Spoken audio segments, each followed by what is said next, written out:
Hello, I'm Marcus V. Calvert, and welcome to Tales Unlimited. Today's Batchery prompt is number 58.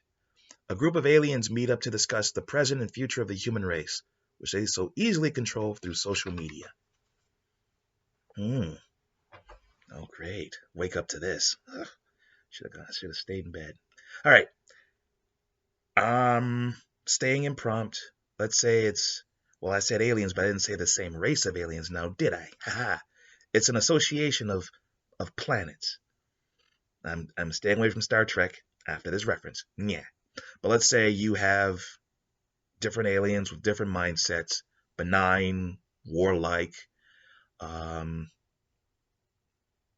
capitalist, interstellar capitalist. And they find Earth through signals. They send exploration ships and all this other stuff. They study us, and they created social media for us. They nudged us toward it, and poof, they created social media. No, the CEOs of the big tech companies, they're not aliens, but some of their design people were before they left. And so nudgings were made, and now technically they control, say, 79% of the planet via social media. They could kill us with one social media campaign in a few weeks of concentrated effort. They could start um, a human genocide. They could, like a planetary scale event, they could wipe us out. And they've run simulations where they have done it. They've run simulations where they've gotten us to save our own environment. And I would actually use real life events to back this up as they're discussing what to do with us. It's almost like they're having an annual meeting on the fate of the world. What do we do with these savages? Like, for example, during the 2020 the lockdown, the first stage lockdown, the environment got so good. You actually had dolphins swimming through Venice. You could actually see humpback whales. You actually see wolves walking. I mean, like coyotes walking through Los Angeles and stuff like that. You saw environmental impacts of a positive nature that actually affect them. It's like we can keep this going until they save their own world.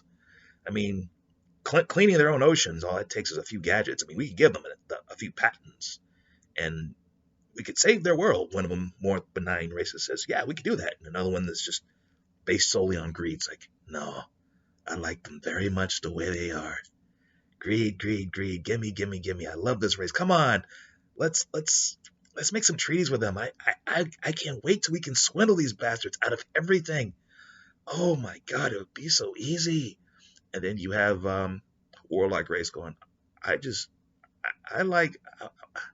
Can we have more mayhem or something? I mean, this social media, it starts riots and stuff. I mean, I like that capital thing. That was funny.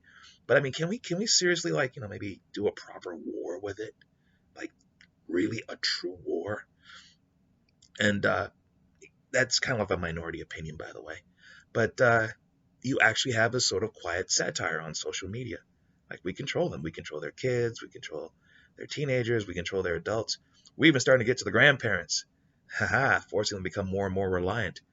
And we want to control maybe 85% of the population before we come to a final opinion. Right now we're up to 79%, but we'll get there.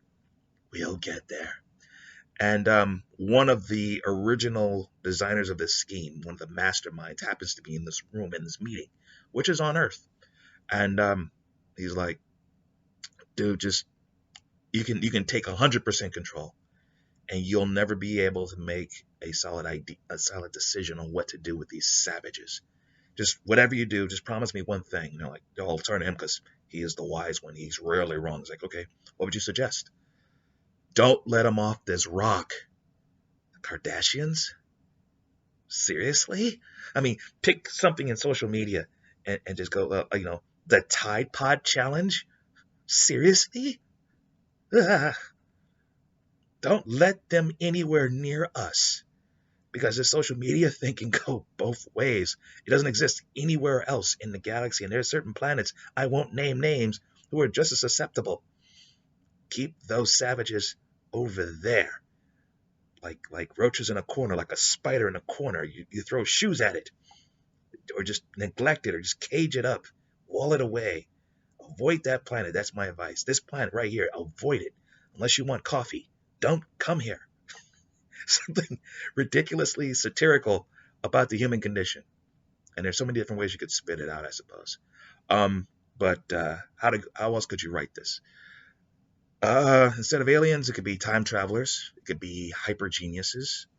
Maybe even benign hyper geniuses. Like every twisted conservative thing. Like this is how we're going to save the Republican Party. We're going to basically bubble them up until they go completely ape, and we're just going to completely destroy them from the inside out, only to rebuild them as something better, pragmatic.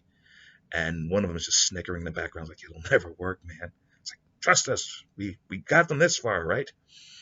And it could go that way. Or maybe it's one alien race and they've decided what to do with us via social media, and they are literally planning an invasion. And via social media, they're going to make this invasion work by feeding with this whole thing that there is no invasion. Yeah, yeah.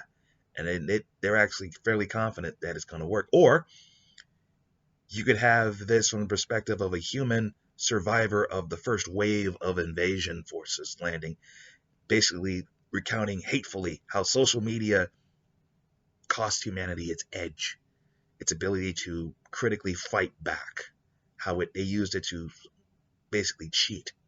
Like we could have won. Like they have the ability to cross planets and stuff like that, but they can't fight for Jack. or they have like some flaw, like I don't know, maybe it's the gravity.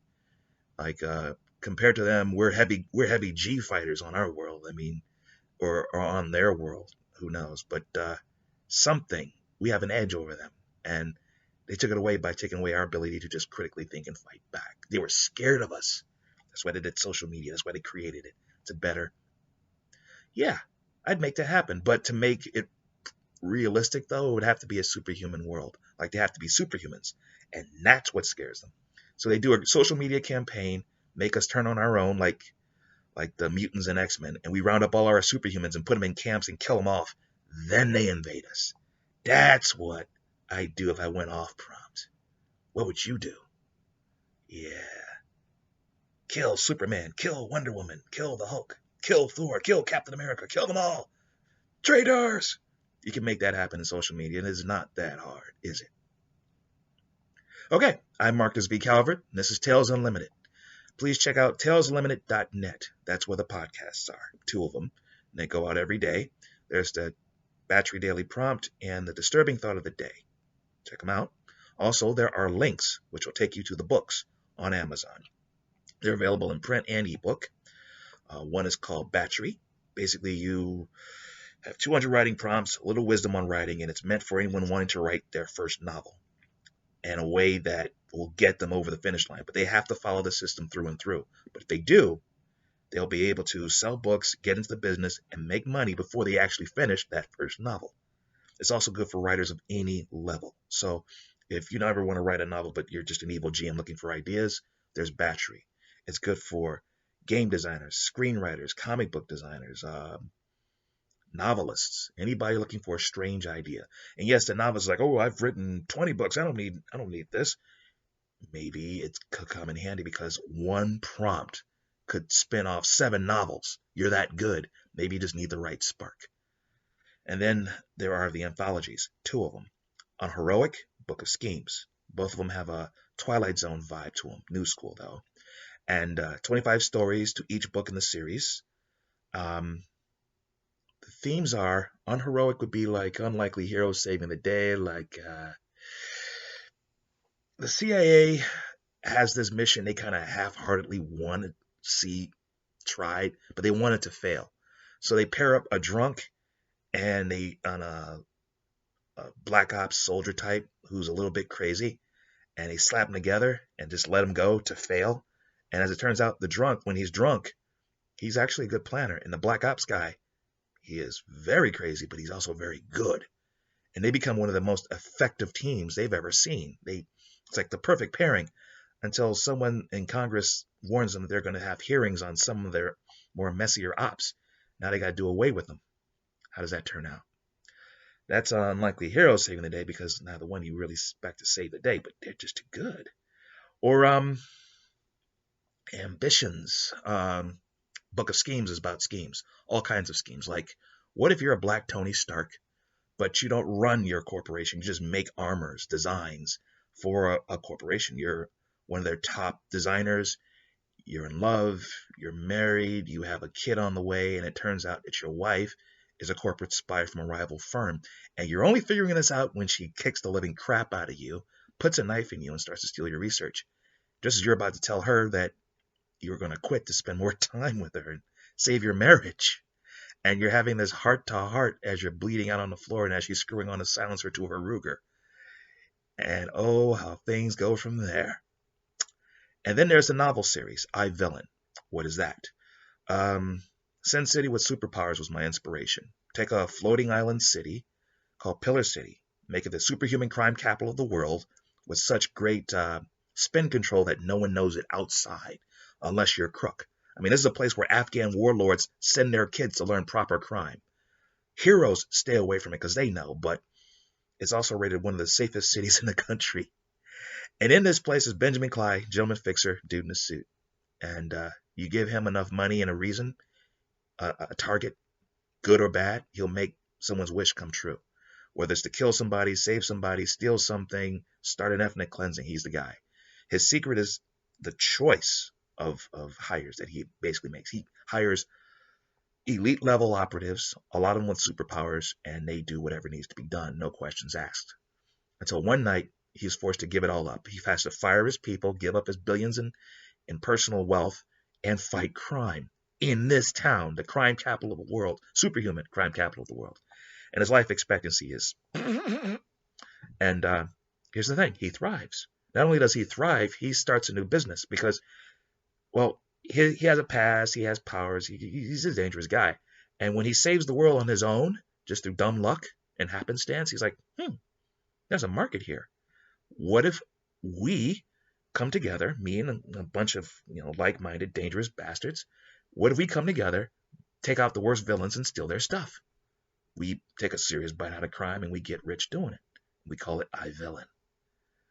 Okay, those are the books, podcasts, the whole shebang. I'm Marcus V. Calvert. This is Tales Unlimited. Till tomorrow.